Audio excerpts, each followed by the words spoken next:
Yes. Today we will discuss about the distribution of electrons in different orbits. Okay. Before discussing this chapter, uh, we should recall previous knowledge. Okay. आज के topic को discuss करने से पहले थोड़ा सा हम लोग प्रीवियस नॉलेज को चेक कर लें। प्रीवियस नॉलेज ज्यादा नहीं जाएंगे। अरे यार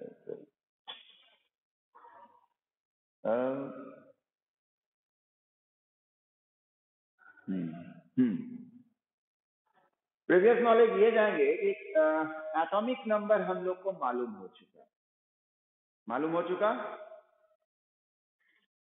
and what is atomic number? ये एक बच्ची या बच्चे का आवाज हमेशा रुक के आ रहा है। आवाज है उस बच्चे का तेज, लेकिन आ नहीं पा रहा।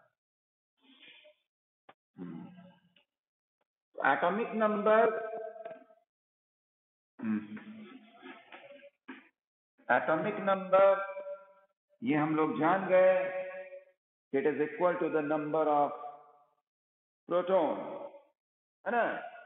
Number of proton. लेकिन आज का टॉपिक हमारा क्या है? इलेक्ट्रॉन्स डिस्ट्रीब्यूशन, जिसको कि हम लोग इलेक्ट्रॉनिक कॉन्फ़िगरेशन भी बोलते हैं। इलेक्ट्रॉनिक कॉन्फ़िगरेशन,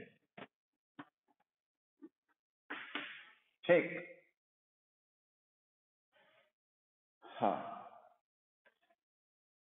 तो अब तो यहाँ एटॉमिक नंबर तो हमें मालूम है कि it is equal to the number of proton. Good morning.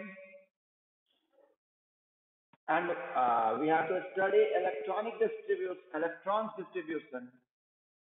तो आपको कल मैंने ये पॉइंट लिखाया था कि whatever be the number of protons will be equal to the number of electrons in case of neutral atom. Number of electron कहाँ? हाँ, न्यूट्रल एटम। किसकी आवाज है? जल्दी से बोल दो, ये आवाज किसकी है? सेक्शन के साथ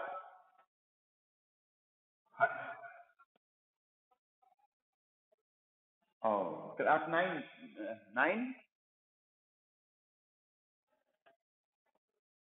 9F। ओके, हरे राम। तो ठीक है, ये हम लोग कल पढ़े थे। तुम नहीं थे उस समय, तुम्हारा सेक्शन नहीं चल रहा था मेरे में। हाँ, तो आज हम लोग वो इलेक्ट्रॉन को डिफरेंट ऑर्बिट में रखेंगे, और ये ऑर्बिट में रखने का जो रूल है उसके विषय में बताया हम लोगों को। किसने बता सकते हैं कोई? किसके रूल को? हाँ, बोर एंड ब्यूरे। हाँ, बोर एंड ब्यूरे, जिसको कि हम लोग कहते हैं बोर ब्यूरे, या तो रूल या स्कीम। ओके, ये कर ये तो लोग जान ही गए कि जो एटम में न्यूक्लियस हुआ, okay, nucleus, and this is the extra nuclear portion,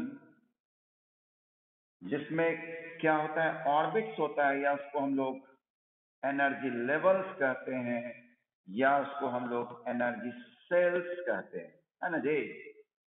ये इसका नेमिंग की है।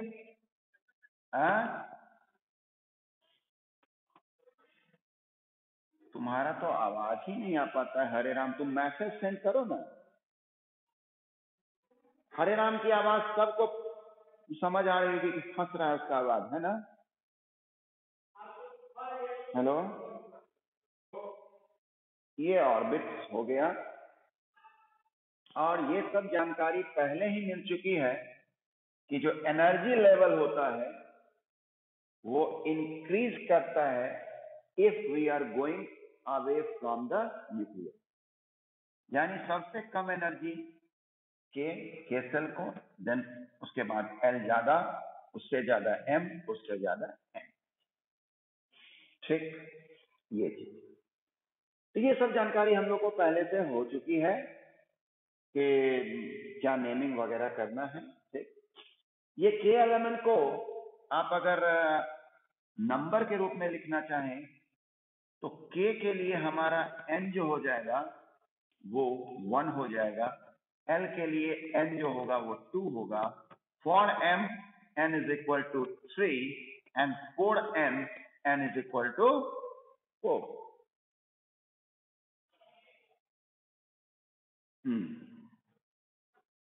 ये अभी हम 8 और 9 10 वाला बात नहीं कर रहे हैं, अभी मैंने बताया के एलिमेंट को आप 1 2 3 बोल सकते हैं। Okay, now we will study Borde-Bury scheme। Borde-Bury scheme क्या है भाई? Borde-Bury scheme, Borde-Bury scheme के द्वारा बताया गया, पहला ये बताया गया रूल कि maximum number of electron present in shell is given by 2n square। maximum number of electron in energy cell, or we can say orbit is given by 2n square। okay, where n is what? अरे हमेशा 8 क्यों बोलते हो? where n is equal to number of orbit। Okay, एक minute, हमारे बीच Sohani and समृद्ध मयंक आए हैं। 3 लोग और आए हैं। वेरी गुड, वेरी गुड नहीं कह सकते इसलिए कि 4 सेक्शन जुटे हुए हो और सब 36 स्टूडेंट है, तो एवरेज तो 9 ही हुआ। ओके, तो 2n स्क्वायर, तो n is number of orbits। So if we have to find out the number of electron in k orbit, yeah, we can say first orbit, we will use this formula। okay, तो देखा जाए maximum number of electron in k, तो इसका मतलब n हो गया 1, और मैं फॉर्मूला में पुट किया इसको 2 1 स्क्वायर यानी 2, यानी k में आप मैक्सिमम 2 इलेक्ट्रॉन रख सकते। हरे राम एक्टिव बच्चा है, आगे रेस्पॉन्स दे रहा है अच्छा, और बाकी लोग सोच रहे हैं कि चलो हरे राम बोल ही रहा है तो हम। Now if we have to find out the maximum number of electron in L में यदि find out करना हो, say maximum number of electron in L, then what? n is equal to 2n square, यानी 2 into 2 square यानी 8, यानी in orbit L maximum number of electron can be filled is 8।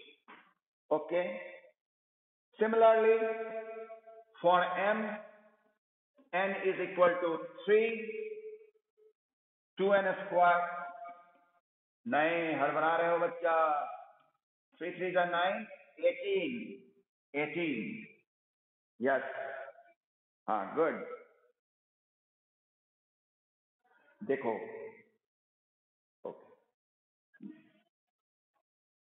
ओहो perfuse का आवाज है क्या for n is equal to 4 2n square 2 4 square यानी 32 यानी मैक्सिमम नंबर ऑफ इलेक्ट्रॉन हाँ 32 गुड तो ये हम लोग अभी डिसाइड कर लिए कि what is the maximum number of electrons can be fulfilled in KLMN. For K, number of electrons 2.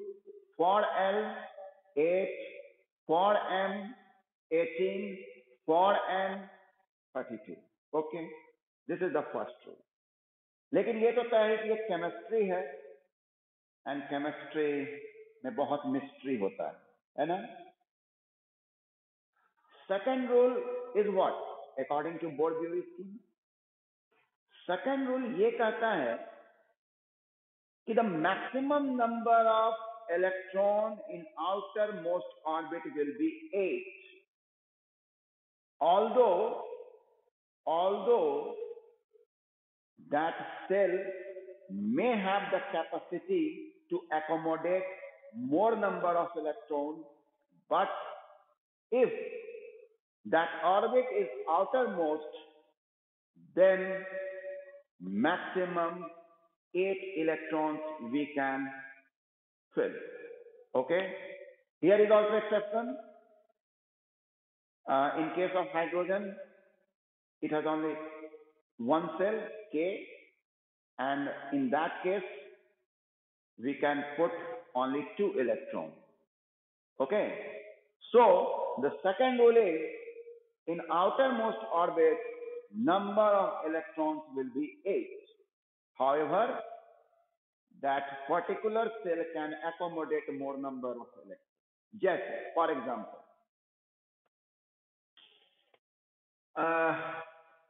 if we will take the example of what sodium.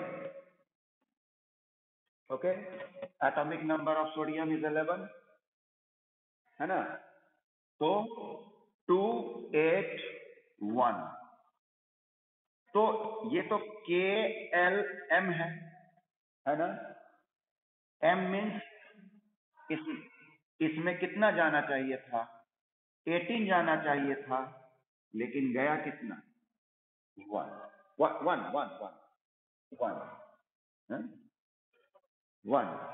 मैं और ज्यादा दूर तक ले जा रहा हूं आपको फॉर एग्जाम्पल आप एक लीजिए आर्गन में लेकर चल रहा हूँ आर्गन एक इनर्ट गैस है ठीक है आर्गन एक इनर्ट गैस है और इसका एटॉमिक नंबर होता है 18 यहाँ भी आप हाँ 288 मैक्सिमम क्या हुआ 8 although it has the capacity of 18 electrons क्या हुआ बोलो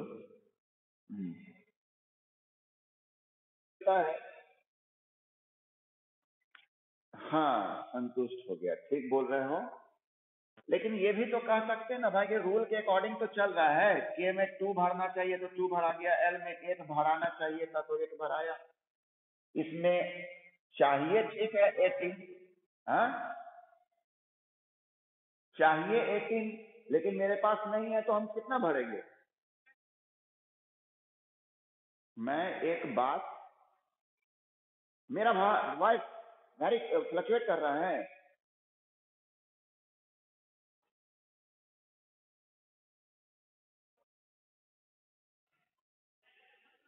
कि अभी तो वो रूल फॉलो हो ही रहा है कि के को 2 चाहिए तो 2 हुआ एल को 8 चाहिए तो 8 है और मेरे एम को 18 चाहिए तो मेरे पास नहीं है मेरे पास तो 8 ही बचा इसमें कोई कंफ्यूजन तो नहीं है तुम्हें जो हाँ ठीक है असल तो कंफ्यूजन आपको आता है पोटेशियम, जैसे पोटेशियम, तो ये पोटेशियम का एटॉमिक नंबर होता है 19, है ना। तो इसमें होता क्या कि 2 8 मेरे पास, हाँ मेरे पास 9 इलेक्ट्रॉन है, तो हाँ ठीक है। अरे मेरा बात तो सुन ही नहीं रहे हो हरे राम, मुझे बोल, मतलब मैं क्या कहना चाह रहा हूँ वो ठीक है, मैं जान रहा हूँ कि 2881 होगा, लेकिन उसके लिए मैं रीजन दे रहा हूँ, ठीक है। अभी एकदम अनजाना बन जाओ, अनजान हो जाओ कि मुझे कुछ आता है, ठीक है। तो मेरा यहाँ कहना है कि यहाँ 2 इसको चाहिए था, इसको मिल गया, इसको 8 चाहिए था, इसको 8 मिल गया, मेरे पास 9 है। जैसे यहाँ पर मेरे पास 8 था तो मैंने 8 भर दिया, लेकिन अभी तो मेरे पास 9 है ना। और n को चाहिए कितना, 18, तो मत समझो ना, तो 18 इसको चाहिए और 9 हम भर दिए।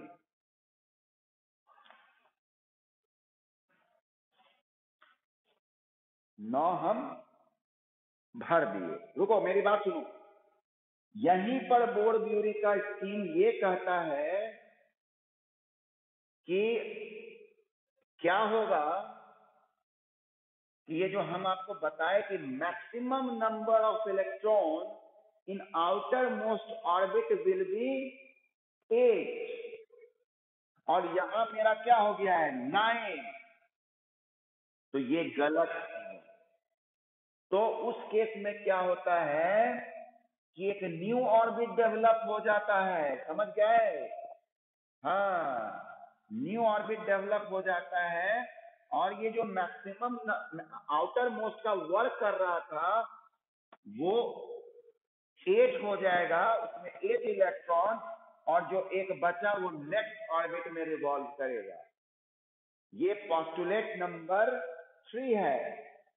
पोस्टुलेट नंबर 3 कहता है it is not necessary for a given shell to complete itself. बात सुनो, it is not necessary for a given cell to complete itself before another cell starts forming, ठीक है। as a rule the new cell is formed as soon as the outermost cell acquires 8 electron, यानी जैसे इसमें 8 electron आया एक new orbit create हुआ और उसमें रिवॉल्व कर रहा। हाँ देखो, हाँ अभी यही ना चर्चा हुई कि maximum number of electron in the outer most orbit must be 8, लेकिन जब ये आउटर मोस्ट ऑर्बिट हो रहा था तो इसमें 9 इलेक्ट्रॉन हो जा रहा था, है ना। तो अभी पोस्टुलेट 3 मैंने पढ़ा ना कि the outer most energy shell in an atom can not have more than 8 electron. बाहरी में कभी भी 8 इलेक्ट्रॉन नहीं हो सकता, 8 से ज्यादा नहीं हो सकता। अगर तुमने इसको बाहरी बनाया ये 9 नहीं हो सकता, ये किसी हालत में क्या होगा 8 हो, है ना। और क्या होता है इस केस में, क्या होता है या new shell is formed as soon as the outer most shell acquires 8 electron. क्योंकि यही आउटर मोस्ट था, बात पर गौर करो, यही आउटर मोस्ट था जो 9 भर रहे थे, लेकिन रूल कहता है कि आउटर मोस्ट में 8 से ज्यादा नहीं हो सकता है, ठीक है। इसलिए तब तक क्या हुआ कि एक नया ऑर्बिट फॉर्म हो गया n, जिसमें कि 1 इलेक्ट्रॉन आ गया, और तब इसमें क्या रहा, इधर वाला जितना पहले वाला था उसने अपने को फुलफिल कर दिया, ठीक है। अदरवाइज SPDF ये भी एक तरीका होता है जो हम लोग एक पढ़ते हैं कि S में 2 इलेक्ट्रॉन होता है, सेल का बात करते हैं, P में 6 होता है, शायद आप लोग पढ़े होंगे, 2 6 10 और 14, हाँ 14, ये भी मैं आप लोग को बता दूंगा, ये ज्यादा लॉजिकल है, ओके। SPDF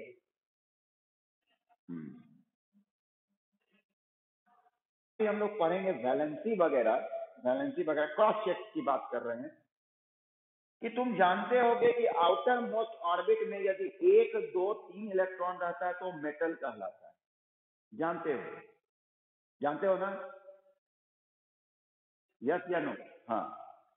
4, 5, 6, 7 ये सब क्या होता है? नॉन मेटल होता है। आप सोचिए कि आपकी टोटल पढ़ाई इस पे बेस्ड है कि if the number of electron in outer most orbit is 1, 2, 3 then it is metal, and if it is 4, 5, 6, 7 then non metal। तो यहां कैसे पढ़ाई होगा 2, 8, 9 वाला? नहीं ना होगा। आपका तो 1 से 8 तक में ही फैसला होता है ना जी? बात समझ रहे हो ना? हाँ। तो आप जो पहले जान रहे हैं, हम आगे भी इस बात की चर्चा है, तो आपने वैलेंसी का भी चर्चा बोल दिया है 1, 2, 3 कि आउटर मोस्ट में 1, 2, 3 हो तो मेटल होगा, और 4, 5, 6, 7 ये सब होगा तो नॉन मेटल होगा। तो 9 का तो जिक्र भी नहीं है हमारे थ्योरी में 9 का तो जिक्र भी नहीं है, इसलिए ये भी ध्यान रखना है हम लोगों को। ओके, आगे बढ़ा जाए। सेम कैल्शियम के लिए भी आप देख सकते हैं, कैल्शियम का एटॉमिक नंबर 20 होता है। ठीक, तो क्या होगा 2, 8। अब यहां 10 तो नहीं भर सकते हैं, 10 तो नहीं भर सकते हैं, क्योंकि बोला गया है रूल कि आउटर मोस्ट ऑर्बिट में 8 इलेक्ट्रॉन। हाँ, तो 8 2 हाँ ठीक, ओके। तो आप एक काम कीजिए कि एलिमेंट जो एटॉमिक नंबर 1 to 20 होता है वो आप जरूर पढ़ लें, जैसे hydrogen, helium, lithium, beryllium, boron, carbon, nitrogen, oxygen, chlorine, neon. Neon के आगे बोलो, sodium, magnesium, aluminium, silicon, phosphorus. हाँ, सल्फर के बाद जल्दी, सल्फर के बाद क्लोरीन। सल्फर का 16 होता है, क्लोरीन का 17 होता है। क्लोरीन के बाद आर्गन, आर्गन के बाद आर्गन के बाद पोटेशियम। सिलिकॉन तो चल गया 14, सिलिकॉन तो 14 होता है जी, है ना? सिलिकॉन फास्फोरस के पहले। ठीक है, तो 1 से 20 तक आप याद रखिए और कॉन्फ़िगरेशन बना लीजिए, उससे आप वैलेंसी डिसाइड कर लेते हैं। तो हमारा न्यू टॉपिक अब होगा, दैट विल बी वैलेंसी। क्या हुआ? वैलेंसी एक तरह से, हाँ, combining capacity of it atom with atom of other elements, यानी एक एटम का कंबाइनिंग कैपेसिटी किसी दूसरे एलिमेंट के एटम के साथ। ये तो हो गया लिटरली डिफाइन करना। ठीक है, जैसे मान लिया कि कार्बन, लिटरल जो डेफिनेशन है उस पर मैं बता रहा हूं कि कंबाइनिंग कैपेसिटी, तो कार्बन का एटॉमिक नंबर होता है 6, इसलिए इसका कॉन्फ़िगरेशन होगा 2, 4 and in case of non metal, याद रखिए नॉन मेटल पहचानने का तरीका होता है कि आउटर मोस्ट ऑर्बिट में आउटर मोस्ट या वैलेंस इलेक्ट्रॉन, हाँ, वैलेंस इलेक्ट्रॉन 4, 5, 6, 7 हो। ओके, और मेटल पहचानने का तरीका है कि वैलेंस इलेक्ट्रॉन, हाँ, 1, 2, 3 हो। Okay, 1, 2, 3, and to find out its valency in case of metal, so valency is equal to number of valence electron, but in case of non-metal, valency is equal to 8 minus number of valence electron, है ना? 8 minus number of valence. For example, here we have taken carbon, and since it has 4 valence electrons, therefore it will be considered non-metal. And for non-metal, valency is equal to 8 minus number of valence electrons.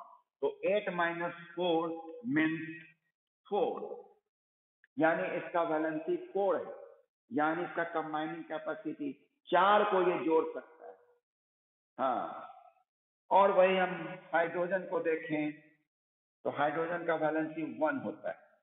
ठीक, तो यहां पर क्या हुआ कि carbon में ability है कि अगर किसी एटम का एक वैलेंसी है तो वैसे एलिमेंट के 4 एटम को ये जोड़ सकता है। यानी इसीलिए आप फॉर्मूला देखते हैं कार्बन CH4, आप देखते होंगे मिथेन। क्यों? क्योंकि जब मैंने बोला कि वैलेंसी इसका 4 है, इसका मतलब यदि किसी दूसरे एलिमेंट के एटम का वैलेंसी 1 होगा तो वैसा 4 एटम को कार्बन जोड़ लेगा। लेकिन वही किसी का वैलेंसी 2 होगा तो वैसे तो ये कार्बन कितना वैसे एटम को जोड़ेगा? 2 एटम को जोड़ेगा, यानी 2 2 जा 4। बात समझ में आई ना? जैसे मैं एक एग्जांपल ले लेता हूं, ऑक्सीजन का एटॉमिक नंबर कितना है बच्चे? 8। Very good. क्या शक है क्या?